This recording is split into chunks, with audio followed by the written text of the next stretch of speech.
au conseil pastoral de la jeunesse m'avoir permis de présenter des mots. Je vous en supplie, c'est premièrement pour moi, ce ne sera pas possible. Alors, les dimanches passés, nous avons clôturé le mois d'août, le thème c'est la famille, et nous avons clôturé le message à la le thème que souhaite une communication saine, la confiance pour la réussite. Nous avons donné 7 sur 10 règles d'or pour que la communication soit saine dans la famille. Je vais juste rappeler. Le premier règle était d'écouter avant de répondre. Deuxième, méditer et répondre. Troisième, dire la vérité, garde la vérité. Quatrième, répondre à toutes les questions posées. Cinquième, s'abstenir de règles. Sixième, répondre une réponse douce, calme la fureur. Et la septième règle était de maintenir sa langue. Alors, c'est le mois de septembre. D'habitude, c'est un mois dédié à la jeunesse. Et on a retenu un thème, l'adoration. Et aujourd'hui, nous aurons comme sous-thème dans l'adoration. Donc, une vue globale de l'adoration. Et il y aura 5 points pour différents développements dans le sujet. Arrêtez-nous, nous allons lire Apocalypse 15, 2 Rois 17, 36, Apocalypse 19, verset 10. Apocalypse 22, verset 9 et Matthieu, chapitre 4, verset 10. Nous allons définir l'adoration. Nous allons dire pourquoi adorer. Nous allons savoir qui est-ce que nous adorons et pourquoi nous l'adorons. Et nous allons voir s'il y a des pièges de l'adoration. Ensuite, comment faire en sorte que l'adoration soit vraie et sincère. On va commencer par le premier point, la définition de l'adoration. L'adoration, c'est un culte que nous rendons à Dieu. Un culte rendu avec amour, un hommage que nous rendons à Dieu. Et l'adoration peut aussi être une conversation entre nous et Dieu. L'adoration peut aussi être quand nous nous réunissons et nous parlons à Dieu à une fois, nous glorifions en lui disant ce qu'il est pour nous. L'adoration est à la fois rituelle et non rituelle. Elle est à la fois improvisée et préparée. Rituel, ça veut dire comme une réunion ici. Quand tu restes seul dans ta chambre, tu es bien arrivé. Non, rituel, c'est quand même tu es une adoration.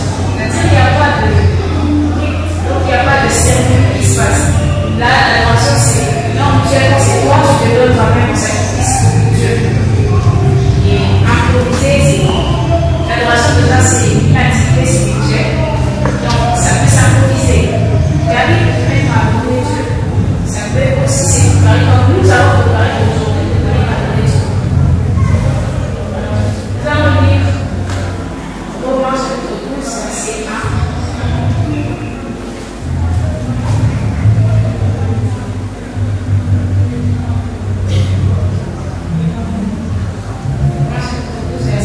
Je vous exhorte donc, frères, par la compassion du Seigneur, à offrir votre corps comme un sacrifice vivant, saint et agréable à Dieu. Cela sera de votre part un culte raisonnable. C'est quoi qui parle?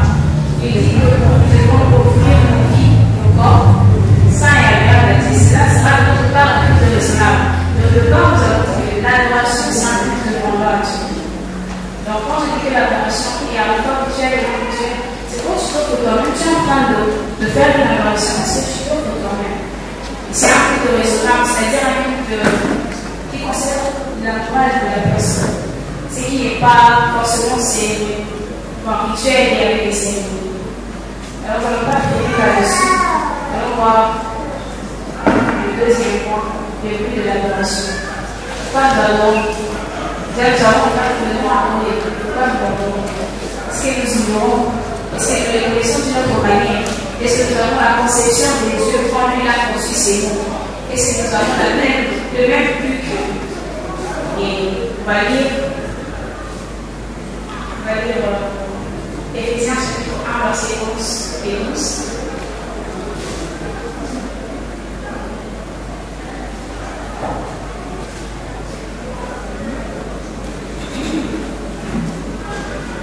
En lui, nous sommes aussi devenus héritiers ayant été prédestinés suivant la résolution de celui qui opère toutes choses d'après les conseils de sa volonté, afin que nous servions à la louange de sa gloire, nous qui d'avance avons espéré au Christ. Nous allons Dieu parce que nous sommes créés pour ça. Nous sommes nés pour adorer Dieu. Nous ne sommes pas le but principal de notre venue sur terre, c'est d'abord d'adorer Dieu. Nous adorons Dieu aussi pour nous approcher de lui. Parce que nous avons dit tout à l'heure que l'adoration c'est aussi une conversation. Nous avons tous la conversation devient intense, plus tu te rapproches de la personne. Et si nous nous rapprochons de Dieu, si nous parlons tout le temps avec Dieu, en adorant, nous connaissons le passé de Dieu, nous approchons de lui et nous expérimentons une facette de Dieu que personne ne connaît. Nous avons tous une connaissance particulière de Dieu. Et cela fait en sorte que notre adoration ne soit pas la même. Si pour moi Dieu est un père, pour l'autre ça sera un berger, pour l'autre ça sera un ami. Cela dépend de ma connaissance de Dieu, de mon intimité. Ça nous rapproche de Dieu. Nous adorons aussi Dieu, merci. Nous adorons aussi Dieu parce que au ciel, ils adorent Dieu. Le 4 vieillards, le 24 vieillards, le 4 êtres vivants. Et les anges du matin au soir, ils font adorer Dieu. Ils sont saints, saints, saints et éternels. Et nous aussi, nous les faisons parce que nous sommes créés à l'image de Dieu. Nous sommes une extension du ciel sur terre. C'est-à-dire, là, les cieux sont en train d'adorer. Et nous, sur terre, nous sommes en train d'adorer. Ce n'est pas une conception humaine. Ce n'est pas un humain qui s'est réveillé en montagne et dire que voilà, il y aura un mot qui s'appellera dans le ciel et vous mettrez à adorer Dieu.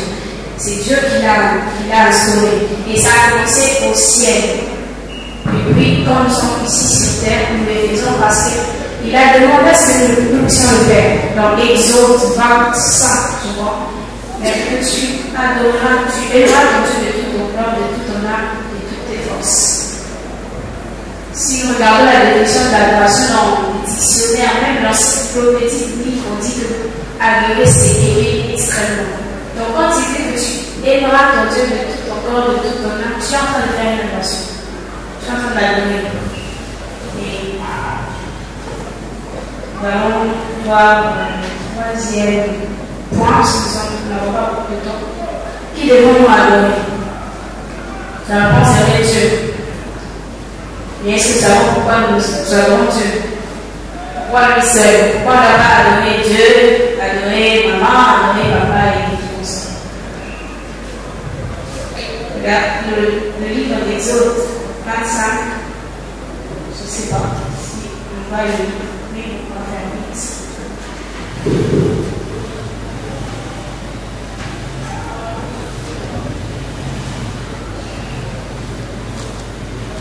Tu ne te prosterneras point devant elle et tu ne les serviras point, car moi, l'Éternel ton Dieu, je suis un Dieu jaloux qui finit d'iniquiter le Père sur les enfants jusqu'à la 3e et la 4e génération de ceux qui les haïssent. C'est juste la première partie qui nous intéresse là, il dit tu ne te prosterneras point devant elle, tu ne me serviras point, car moi, l'Éternel ton Dieu, je suis un Dieu jaloux. Nous ne devons adorer tes dieux. Tout simplement parce qu'il est Dieu.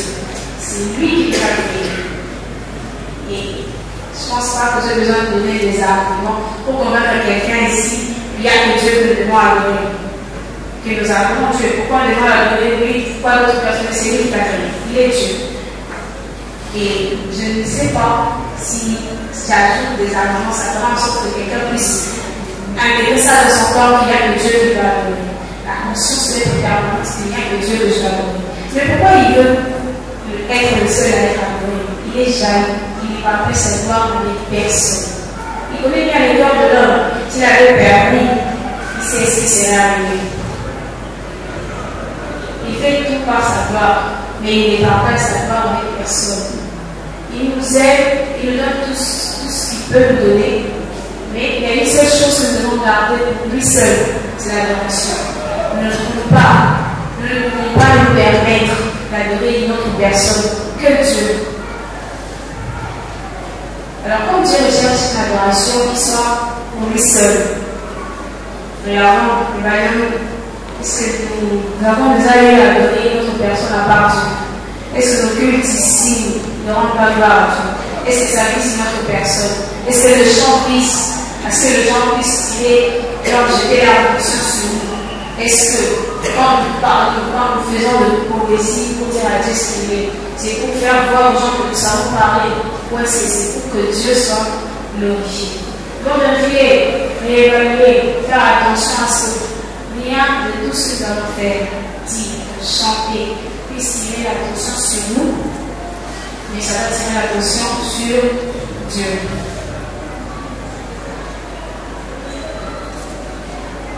Le quatrième point, c'est, j'avais dit au début, est-ce qu'il y a des pièges dans l'adoration?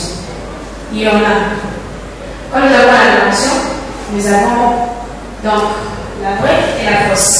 C'est de même que quand nous avons un téléphone, une machine, on a la version originale, on a aussi le pirate. Donc nous devons apprendre aujourd'hui quelle est la fausse et la vraie adoration. Déjà, si tu rentres au premier ou au deuxième point, la fausse adoration, c'est quand ça tire l'attention sur toi. Quand ça ne tire pas l'attention sur Dieu, ça devient une fausse adoration. Nous allons lire 2 Rois, chapitre 17, verset 36.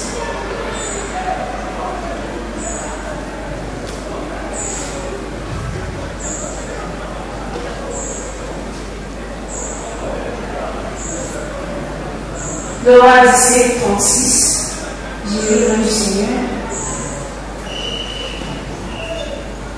Mais vous craindrez l'Éternel qui vous a fait monter du pays d'Égypte avec une grande puissance qui a bras étendus. C'est devant lui que vous prosternerez, et c'est à lui que vous aurez des sacrifices. Ici, il s'agit des Samaritains. Les yeux étant dans le même combat. Qu'est-ce qui s'est passé? Là où on campagne, les Samaritains, c'est un peu de mélanger. C'est le métissage. Donc, il y a les enfants d'Israël déportés, il y a ceux qui sont mariés avec les païens. Les païens ici, les païens qu'on parle en Torah, ce n'est pas les païens que nous connaissons aujourd'hui. Les païens, à l'Ancien Testament, ce sont qui ne sont pas d'Israël, ils sont d'autres tribus. Et ce sont eux qu'on appelait les païens. Mais Dieu n'avait pas permis à ce que les enfants d'Israël se lient avec le païen, avec le lien de mariage.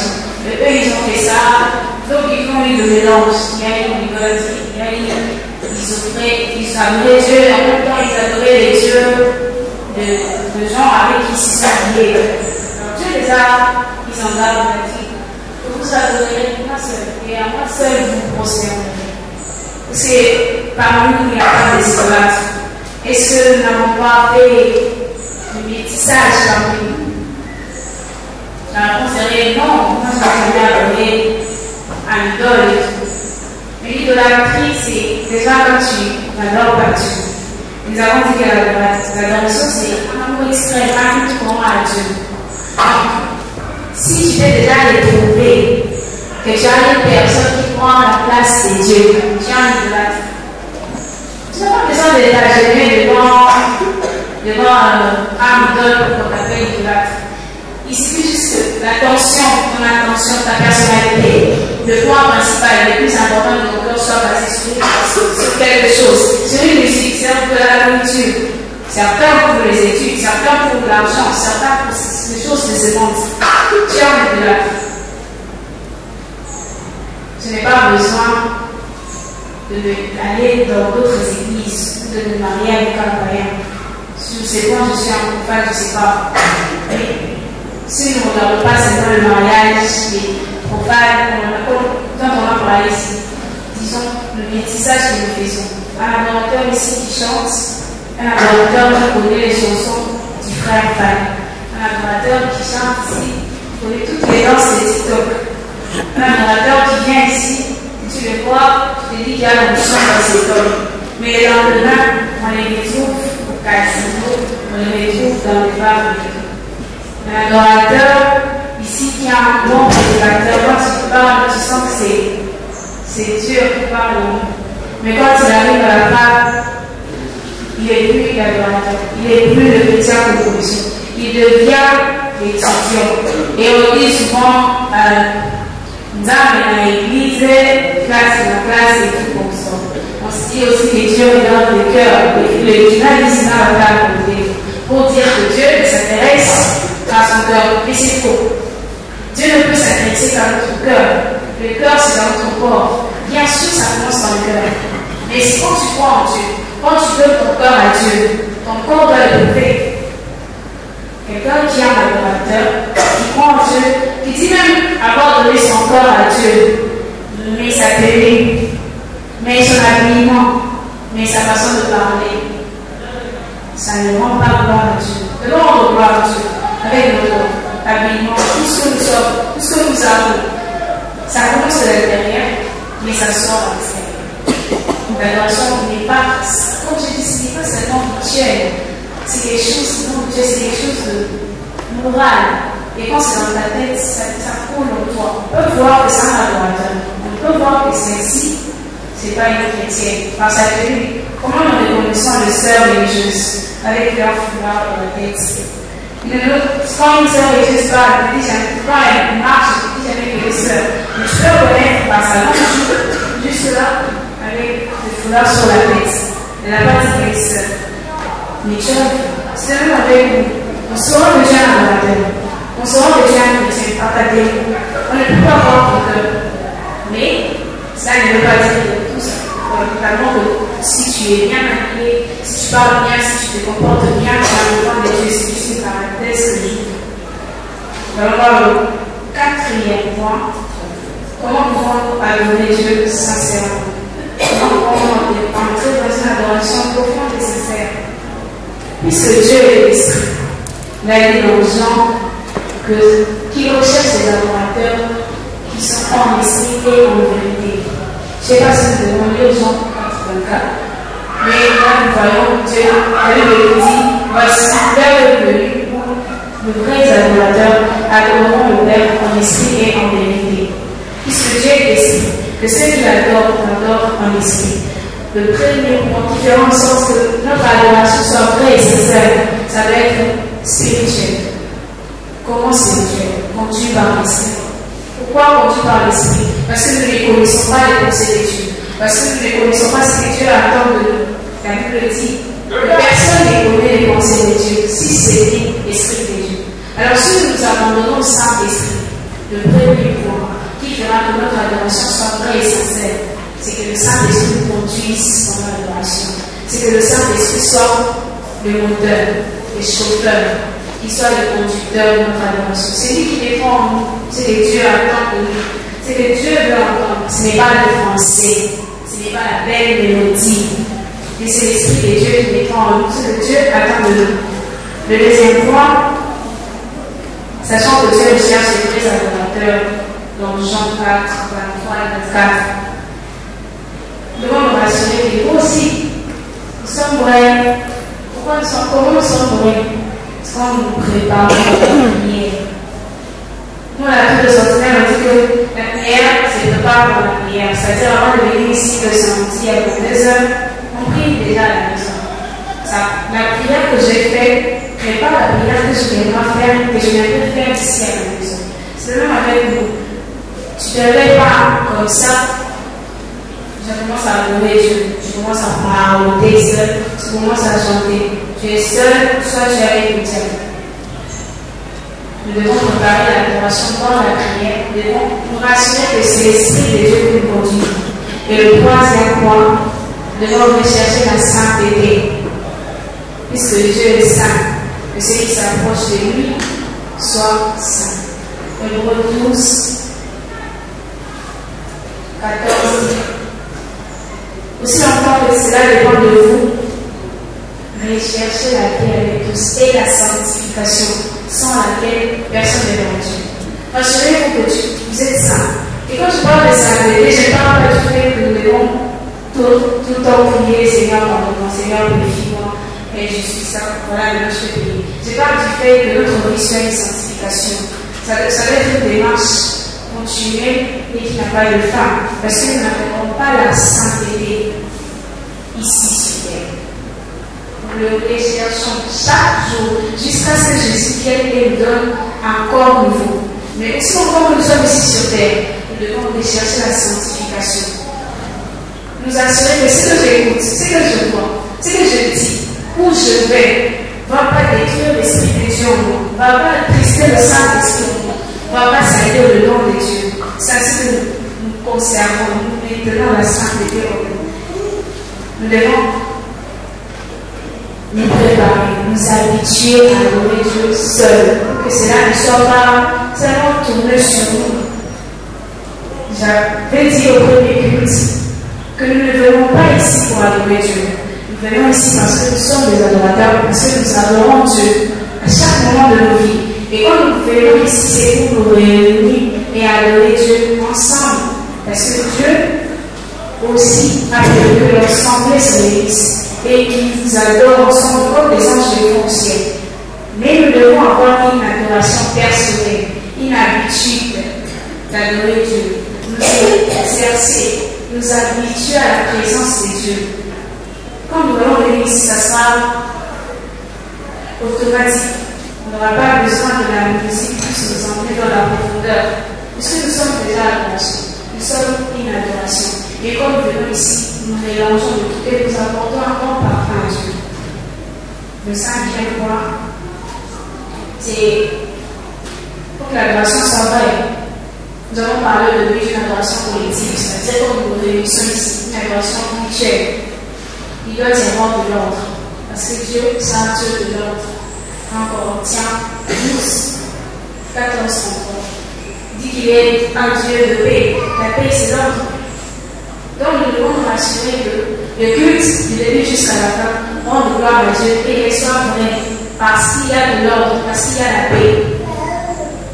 Nous ne devons pas avoir dans la prédication un esprit qui parle là-bas. Non, le Saint-Esprit va toucher. Dieu est un Dieu de l'ordre. Il sait que c'est l'heure de la prédication. Et il ne permettra pas à ce que quand soit touché du Saint-Esprit là-bas pour déranger la prédication. Et quand c'est l'heure de l'adoration, il n'y aura pas un prédicateur ici. Quand c'est l'heure de la Sainte-Seine, il n'y aura pas un prédicateur ici. Dieu, c'est un Dieu de l'ordre. Pour que l'adoration collective soit vraie, sincère, il doit y avoir de l'ordre. Le septième point et le dernier point qui fera que notre adoration soit vraie, c'est un point important. La musique. Nous devons nous rassurer, surtout les gens qui nous amènent dans la musique, la chorale, les mamans, la basilique et autres. Ils doivent se rassurer. Nous devons nous rassurer que nos chants s'adressent directement à Dieu. Parce que le chant d'adoration, c'est à Dieu. Ça va être à la deuxième personne du Saint-Esprit. Tu. Et comme nous sommes au dernier siècle, les dernières heures, comme on a parlé de la Bible, nous tous n'oublions pas que la musique n'est plus quelque chose qui appartient à Dieu. La musique est devenue pour le standard, pour la danse et tout. Mais nous avons une musique qui s'adresse à Dieu directement, des chansons de cantiques. Et nous faisons comme si c'était des démodés, alors que ce n'est pas démodé. Il y a de l'aspiration. Pour que l'adoration avec la musique soit vrai et sincère, il faut que chacun de nous se retrouve dans la musique, que chacun de nous sache dans cette musique comment exprimer à Dieu ce qu'il est. La musique, c'est un point important. L'adoration, les chansons d'adoration ne doivent pas s'adresser à nous autres, ça doit être à la deuxième personne du Saint-Esprit. Et je mets une parenthèse en disant, l'adoration, les chants d'adoration, c'est pas forcément des chants lents. Même que l'adoration, c'est dire à Dieu ce qu'il est. On peut avoir une chanson qui est comme la demande sur ça, mais qui dit à Dieu ce qu'il est. Donc, il faut qu'on enlève cette perspective de l'adoration qui sont des chansons lentes. Parce qu'il y a des louanges lentes, il y a des adorations, je ne sais pas comment, mais il y a des adorations fortes, il y a des louanges qui sont lentes. Et il me reste au moins 33 minutes. Et je vais conclure. L'adoration, elle est priée aussi biblique. Elle est improvisée, aussi préparée dans l'esprit, dans la prière. En d'ailleurs, et c'est notre adoration. Elle revient à Dieu. Est-ce que Dieu se retrouve dans notre adoration? Est-ce qu'il aime notre Église? Est-ce qu'il a bien trouvé Kinshasa? Est-ce que le culte rendre gloire à Dieu. Est-ce que puisse ici y avoir le chaud? Est-ce que puisse le culte de rendre gloire à Dieu? Nous devons aller là où il y a le chaud, nous devons sortir, ou nous devons rester ici et avancer. Ces questions sont des questions que tous nous allons répondre. Et chacun chez lui. Que Dieu prenne une place importante dans nos cœurs. Qu'il soit la base. Que ce soit une relation que nous partageons avec Dieu. Que ce ne soit pas seulement quelque chose que nous faisons le dimanche. Il y a des jours, dimanche, vraiment, c'est les jours de Seigneur. Et le lundi, le samedi, ce sont ces jours. Il n'est pas chrétien, il est chrétien le dimanche. Ça doit être une relation. Une relation n'est pas seulement quand tu vois la personne. Une relation, c'est quand tu te retrouves, même si je suis à Malou, je sais que je suis la petite fille de papa a dit, je dois me rassurer qu'il doit manger. Donc, quand toi, tu es un enfant de Dieu, tu dois avoir la conscience tellement que tu appartiens à Dieu. Tu ne peux pas danser ça parce que tu es un enfant de Dieu. Tu ne peux pas dire ça parce que tu es un enfant de Dieu. Ça t'accompagne partout où tu es. Ça doit devenir un style de vie, une personnalité, une identité. Que Dieu bénisse ça.